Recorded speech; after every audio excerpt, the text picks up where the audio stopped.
My name is Megan Beats, and today I'm going to do the Introduction to History Databases. We're all going to start on the Prairie Wind homepage. From the Prairie Wind homepage, we're going to go to the library.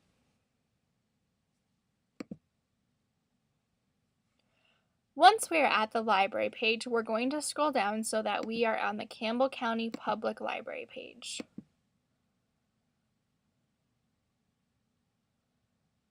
Once you're at the Campbell County Public Library page, there's a green bar across the top. One of those tabs say Databases. You're going to click on the Database tab. There are 3 different ways to search. You can search by subject.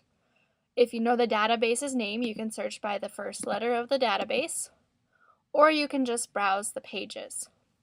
Today we know that we are going to go to the American History page.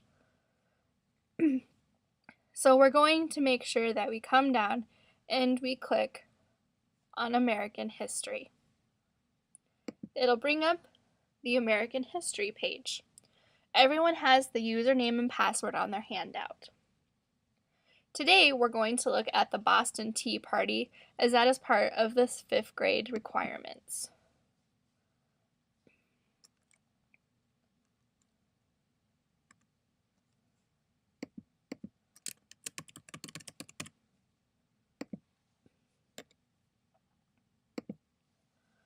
As you notice, it comes up and there's a lot of articles.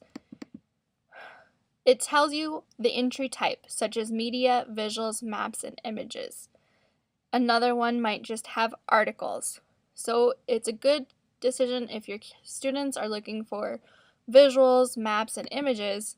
I would click on the first one, and you can print the document, email the document, and cite the document.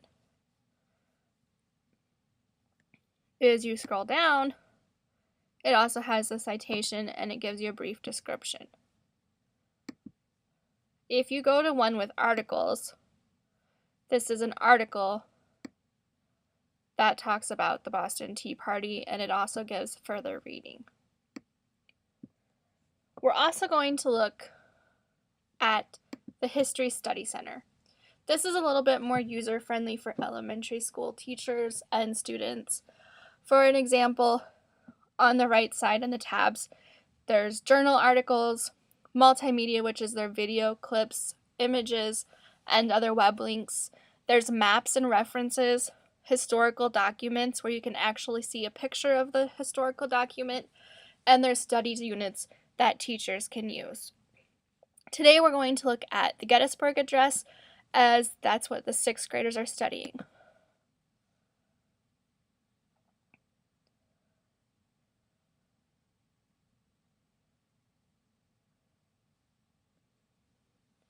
You can see that there are 4 study units found on the Civil War, and they address the Gettysburg Address.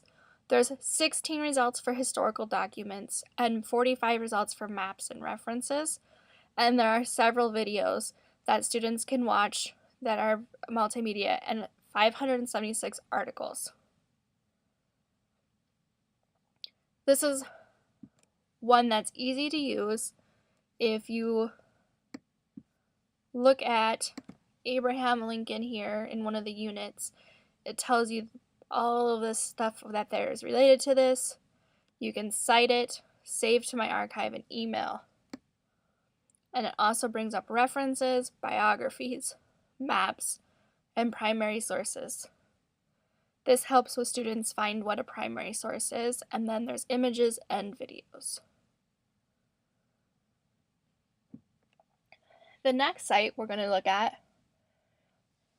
is U.S. History and Context.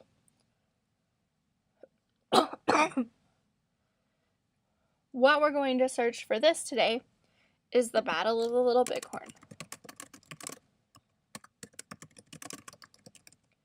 This is part of the 4th grade curriculum, and as you can see,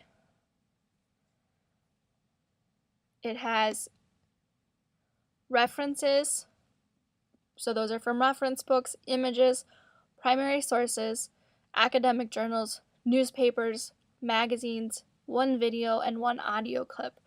And this helps if you require different sources. The students can see what source they are getting their information from. The last history database I'm going to show you is World History in Context. 6th grade goes all the way to present day history, so one of the things that they cover towards the end of the year is World War II, and we're going to research D-Day.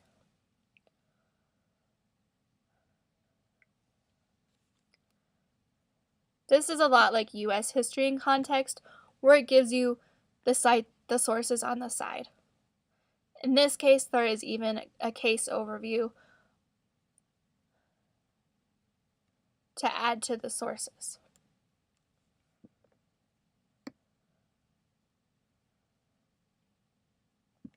If you go into an article, these are the reference books, and U.S. History and World History in Context both have the read aloud, there's a dictionary, and you can translate all of these for students. I'm going to give you 5 minutes to explore the history databases, and when we come back, we'll be looking at literature.